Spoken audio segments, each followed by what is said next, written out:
So hello everyone, नमस्कार साथियों। स्वागत है आप सभी का एक बार फिर से डेली करंट अफेयर्स की क्लास में। और आज है साथियों आप लोगों की 13 मार्च। लेकिन साथियों आज की क्लास के अंदर भी हम लोग 2 दिन के करंट अफेयर्स के प्रश्नों को देखेंगे, 12 और 13 मार्च के।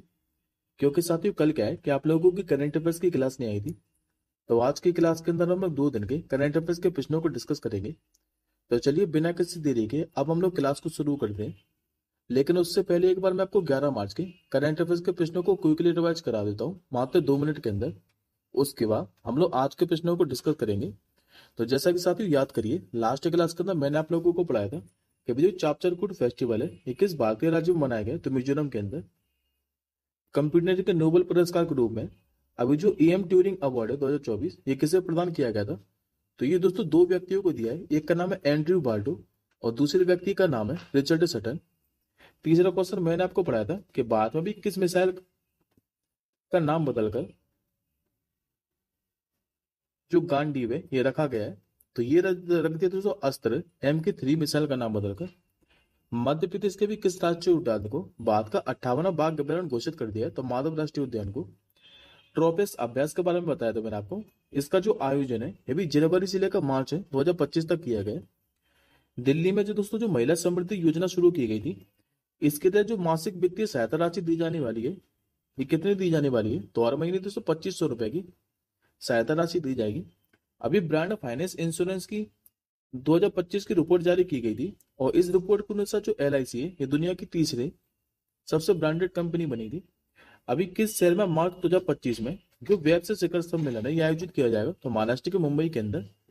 किस हवाई अड्डे के आगमन पर अभी सर्वश्रेष्ठ सेवा के लिए जो ASQ पुरस्कार है ये दिया जाएगा? तो बेंगलुरु अंतर्राष्ट्रीय हवाई अड्डे को। और जो ER जमीन है ये भी किस देश के सेना प्रमुख बने थे? तो ये बने थे साथियों इजराइल के। आई होप आपको 11 मार्च के सारे करंट अफेयर्स के प्रश्न क्लियर होंगे। अब बढ़ते हैं दोस्तों हम लोग आज के क्वेश्चनों की ओर। तो आज का पहला क्वेश्चन साथियों आप लोगों के सामने रहा और ये आप लोगों से पूछ रहा है कि अभी ऐसी कौन सी राज्य सरकार है जो कि स्वयं का अपना उपग्रह लॉन्च करेगी? तो वैसे तो साथियों इस क्वेश्चन का जो आंसर है ये आप लोगों को इमेज में स्पष्ट दिखाई दे रहा है। ये असम के मुख्यमंत्री हेमंत बिस्वा शर्मा। और अभी असम सरकार ने क्या है कि अपना खुद का उपग्रह लॉन्च करने की घोषणा कर दी है। करेक्ट आंसर हो जाएगा ऑप्शन नंबर बी। अब इस क्वेश्चन के बारे में आप लोग आगे समझिए। देखिए दोस्तों जो असम राज्य सरकार है ये असम सेट नामक अपना स्वयं का उपग्रह लॉन्च करेगी। और इस उपग्रह की बात करें तो विकसित इसने किसने किया है? तो अंतरिक्ष विभाग की जो इन स्पेस है, जिसे बोलते हैं भारतीय राष्ट्रीय अंतरिक्ष संवर्धन और प्राधिकरण के, इसी के साथ इसे मिलकर विकसित किया जाएगा। और इस उपग्रह का उद्देश्य क्या है? तो प्रमुख सामाजिक आर्थिक पहलों के लिए डेटा तक पहुंच को मजबूत करना और सीमा की निगरानी बढ़ाना। बात करते हैं अब हम लोग एडिशनल इन्फॉर्मेशन के बारे में। तो दोस्तों एक क्वेश्चन याद करो, मैंने आपको रिसेंटली पढ़ाया था कि अभी इसरो ने अपने 100वें मिशन में जो NVS-02 नेविगेशन सैटेलाइट है इसे 29 जनवरी 2025 को अभी लॉन्च किया था। तो ये क्वेश्चन आप लोग याद रखिएगा, इसी से रिलेट करेगा। अब बढ़ते हम लोग आज के दूसरे प्रश्न की ओर। आज का दोस्तों आपका जो दूसरा प्रश्न है यह अपॉइंटमेंट से संबंधित है। आप लोगों से पूछ रहा है कि जो हिंदुस्तान पेट्रोलियम कॉर्पोरेशन लिमिटेड है इसके भी जो अध्यक्ष हैं ये कौन बने हैं? तो ये बन चुके हैं अभी विकास कौशल। करेक्ट आंसर हो जाएगा ऑप्शन नंबर ए। देखिए जो हिंदुस्तान पेट्रोलियम कॉर्पोरेशन लिमिटेड है जो कि भारत की एक महारत्न कंपनी है और अभी विकास कौशल को 5 साल की अवधि के लिए इसका अध्यक्ष और जो प्रबंध निदेशक है ये नियुक्त कर दिया है। बात करते हैं अब हम लोग हिंदुस्तान पेट्रोलियम कॉर्पोरेशन लिमिटेड के बारे में। तो ये साथी ONGC की सहायक कंपनी है जिसकी स्थापना हुई थी 1992 के अंदर, सॉरी 52 के अंदर। मुख्यालय कहाँ है? तो महाराष्ट्र के मुंबई के अंदर। अब एक बार दोस्तों आप लोग बाकी के नाम और देखें, जैसे कि अमिताभ मुखर्जी, अजीत रत्नाकर जोशी और अजय बाबू। ये नाम भी मैंने आपको मार्च महीने के अंदर ही पढ़ाए। तो एक बार हम लोग मार्च महीने के सारे अपॉइंटमेंट को रिवाइज कर लेते हैं। हालांकि मैं आप लोगों को 2 दिन पहले भी रिवाइज करा चुका हूँ। जैसे कि रतन टाटा एंडोमेंट फाउंडेशन के भी अध्यक्ष कौन बने थे? तो N चंद्रशेखरन।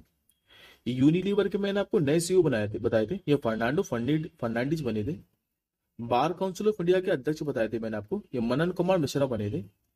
रक्षा लेखा महानियंत्रक पूछे आप लोगों से कि ये कौन बन गए, तो डॉक्टर मयंक शर्मा बन गए। रिजर्व बैंक ऑफ इंडिया के मैंने आपको अभी नए एग्जीक्यूटिव डायरेक्टर बताए थे, ये अजीत रत्नाकर जोशी बने थे। सरकारी ई मार्केट प्लेस के भी नए सीईओ कौन बने, तो अजय बागल। और राष्ट्रीय जो खनिज विकास निगम है, ये क्वेश्चन मैंने आपको कल ही पढ़ाया था, इसके भी जो नए चेयरमैन और मैनेजिंग डायरेक्टर हैं अभी अमिताभ मुखर्जी बने। आयुब साहब को मार्च महीने के सारे करंट अफेयर्स के जो अपॉइंटमेंट है ये क्लियर होंगे। अब बढ़ते हम लोग आज के तीसरे प्रश्न की ओर। तो आज का तीसरा क्वेश्चन आप लोगों के सामने था, और ये आप लोगों से पूछ रहा है कि राष्ट्रमंडल जो खेल महासंघ है इसका भी नाम बदल दिया है। आप लोगों को ये बताना है मुझे कि इसका नाम बदलकर क्या कर दिया है। तो राष्ट्रमंडल जो खेल महासंघ है, अब इसका जो नया नाम है ये राष्ट्रमंडल खेल कर दिया है खाली। करेक्ट आंसर हो जाएगा आपको ऑप्शन नंबर है। इसके पीछे दोस्तों जो महासंघ है, अब महासंघ वर्ल्ड को हटा दिया है और अब इसका जो नया नाम है ये राष्ट्रमंडल खेल हो गया है। इस बदलाव का उद्देश्य क्या है, तो संगठन की पहचान को केवल खेल आयोजन से आगे बढ़ाकर एक वैश्विक खेल आंदोलन के रूप में स्थापित करना। और ये घोषणा की कब है, तो 10 मार्च 2025 को ही कॉमनवेल्थ डे के अवसर पर। अब इसके साथ दोस्तों आप ये और याद रखिएगा कि 2026 वाले जो कॉमनवेल्थ गेम है अगले, ये कहां पर आयोजित किए जाएंगे, तो ये किए जाएंगे स्कॉटलैंड के ग्लासगो के अंदर। और जबकि 2022 वाले कहाँ किए गए थे, तो कॉमनवेल्थ गेम 2022 वाले इंग्लैंड के अंदर किए गए थे। राष्ट्रमंडल खेल का मुख्यालय पूछे आप लोगों से कि है कहां पर, तो ये इंग्लैंड के अंदर ही है। अब एडिशनल इन्फॉर्मेशन में आपको ये और याद रखना है कि यदि आप लोगों से पूछे कि पहली बार राष्ट्रमंडल खेलों का जो आयोजन है ये कब किया गया था, तो 1930 के अंदर। और स्थान क्या था, तो कनाडा का हैमिल्टन। जबकि दोस्तों भारत ने इसमें कब डेब्यू किया था, तो 1934 के अंदर। और भारत ने साथियों खाली 4 संस्करण को छोड़कर बाकी के जितने भी संस्करण हुए 1930 के बाद, उन सभी संस्करणों में भारत ने भाग लिया है। जैसे कि 1930 में, 1950 में, 1962 में, 1986 में, इन 4 वर्षों को छोड़कर भारत ने क्या है कि जितने भी वर्ष हैं उन सभी में राष्ट्रमंडल खेलों में भाग लिया है। अब देखिए आज का आप लोग चौथा प्रश्न। आज का चौथा प्रश्न आपका निधन से संबंधित है। अभी जो गरिमेला बालकृष्ण प्रसाद है, इनका भी हाल ही में निधन हो गया है। आप लोगों को यह बताना है कि इनका संबंध किस क्षेत्र से है। तो खाली साथियों वन लाइनर क्वेश्चन है, आप लोगों से इतना ही पूछेगा कि जो गरिमेला बालकृष्ण प्रसाद है, इनका भी हाल ही में निधन हो गया और इनका जो संबंध है यह शास्त्रीय संगीत से है। करेक्ट आंसर हो जाएगा आपको ऑप्शन नंबर डी। ये जो आपको इमेज में दिखाई दे रहे हैं यही है गरिमेला बालकृष्ण प्रसाद, जिनका भी 76 वर्ष की आयु में निधन हुआ है। और ये साथियों मुख्य रूप से जो कर्नाटक म्यूजिक है इसी के लिए जाने जाते हैं। और साथ में ये और याद रखिएगा कि इनको 2020 के अंदर योगदान के लिए संगीत नाटक अकादमी अवार्ड से भी सम्मानित किया जा चुका है। अब आज का आप लोग पांचवा क्वेश्चन, आज का साथी आप लोगों से पांचवा क्वेश्चन पूछ रहा है कि अभी वर्ष 2020 से 2024 की अवधि के दौरान हथियारों का जो सबसे बड़ा निर्यातक देश है यह भी कौन सा बन गया है। तो अभी दोस्तों सीपीडी के द्वारा क्या है रिपोर्ट जारी की गई है ये, और इस रिपोर्ट के अनुसार 2020 से लेकर 2024 की अवधि के दौरान हथियारों का जो सबसे बड़ा निर्यातक देश है यह भी अमेरिका बना है। करेक्ट आंसर होगा ऑप्शन नंबर ए। सबसे पहले दोस्तों हम लोग सबसे बड़े निर्यातक देशों के बारे में बात कर लेते हैं। इसमें देख लेते हैं कि टॉप 5 स्थान पर कौन से देश रहे। उसके बाद हम लोग आयतक देश के बारे में देखेंगे। तो सबसे पहले प्रमुख हथियार निर्यातक वर्ष की बात करें 2020 से लेकर 2024 की अवधि के दौरान, तो 5 सबसे बड़े निर्यातक देश में पहले स्थान पर अमेरिका रहा है, दूसरे स्थान पर है फ्रांस, तीसरे स्थान पर है रूस, चौथे पर चीन है और 5वें पर है जर्मनी। अब आयतक देश की बात करें तो आयतक देश में सबसे बड़ा जो हथियारों का आयतक देश बना है ये यूक्रेन बना है। इसके बाद दूसरे स्थान पर अपना प्यारा भारत है, तीसरे पर है कतर, चौथे पर सऊदी अरब है और 5वें पर है पाकिस्तान। अब बढ़ते हम लोग आज के 6वें क्वेश्चन की ओर।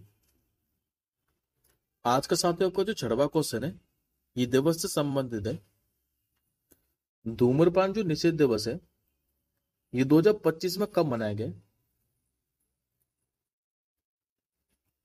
तो वैसे तो दोस्तों जो धूम्रपान निषेध दिवस है ये हर साल मार्च के दूसरे बुधवार को मनाया जाता है, लेकिन इस बार जो मार्च का दूसरा बुधवार है ये 12 मार्च को पड़ा है। तो इसी कारण 2025 में धूम्रपान जो निषिद्ध दिवस है ये 12 मार्च को मनाया गया है, तो करेक्ट आंसर हो जाएगा आपको ऑप्शन नंबर बी। और 2025 के लिए धूम्रपान निषिद्ध दिवस की थीम क्या है? तो अनमास्किंग द अपील। ये 2025 के लिए धूम्रपान निषिद्ध दिवस की थीम है। और पहली बार दिवस की बात करें तो यूनाइटेड किंगडम के अंदर 1984 में मार्च के दूसरे बुधवार को मनाया गया था। और इस दिवस को मनाने का लक्ष्य क्या है? तो धूम्रपान से जुड़े स्वास्थ्य जोखिमों के बारे में जागरूकता बढ़ाना। अब एडिशनल इन्फॉर्मेशन में साथियों आप लोग एक दिवस और याद रखिएगा, हालांकि वो खुद में न्यूज है लेकिन मैंने अलग से टैप नहीं की स्लाइड में, क्योंकि साथियों इसी से रिलेटेड है दिवस से ही। यदि आप लोगों से पूछो नेशनल सेफ्टी वीक है, ये कब से लेकर कब तक मनाया गया, तो इस बार 54वें नंबर का था नेशनल सेफ्टी वीक, जो कि पूरे भारत में 4 से लेकर अभी 10 मार्च तक मनाया गया। और 2025 के लिए इसकी थीम क्या थी नेशनल सेफ्टी वीक की?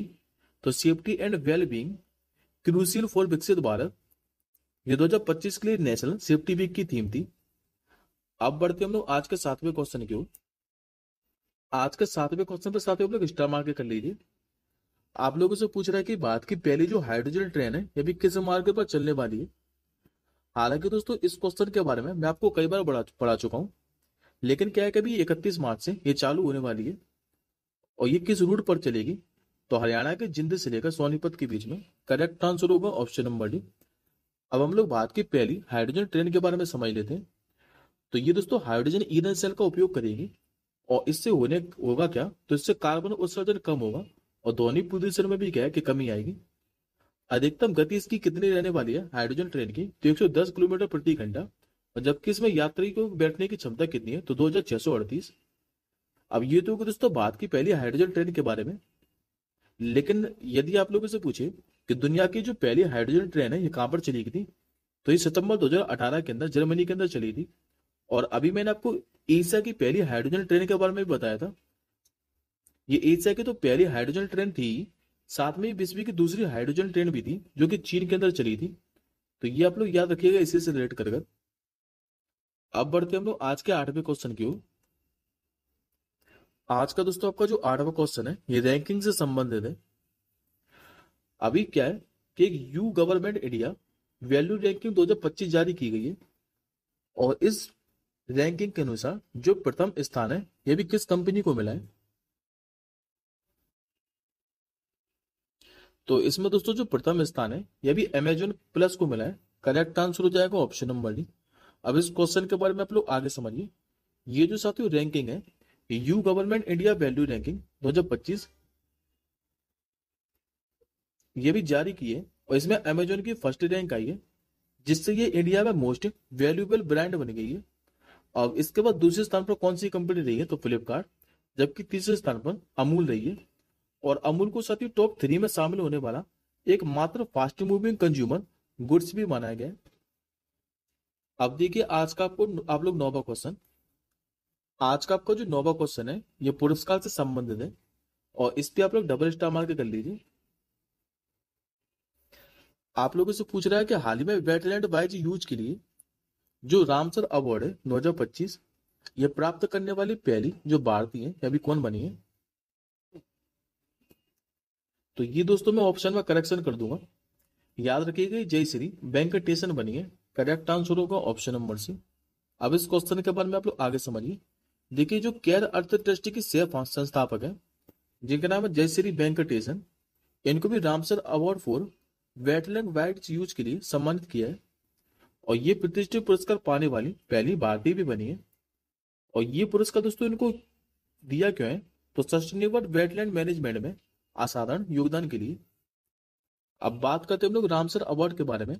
तो रामसर कन्वेंशन के तहत ये पुरस्कार वेटलैंड कंजर्वेशन में योगदान देने वाले व्यक्तियों और संगठनों को दिया जाता है। इस पुरस्कार की जो शुरुआत है 1996 के अंदर हुई थी। जबकि इसमें कितनी इनामी राशि दी जाती है? तो $10,000 की इसमें इनामी राशि दी जाती है।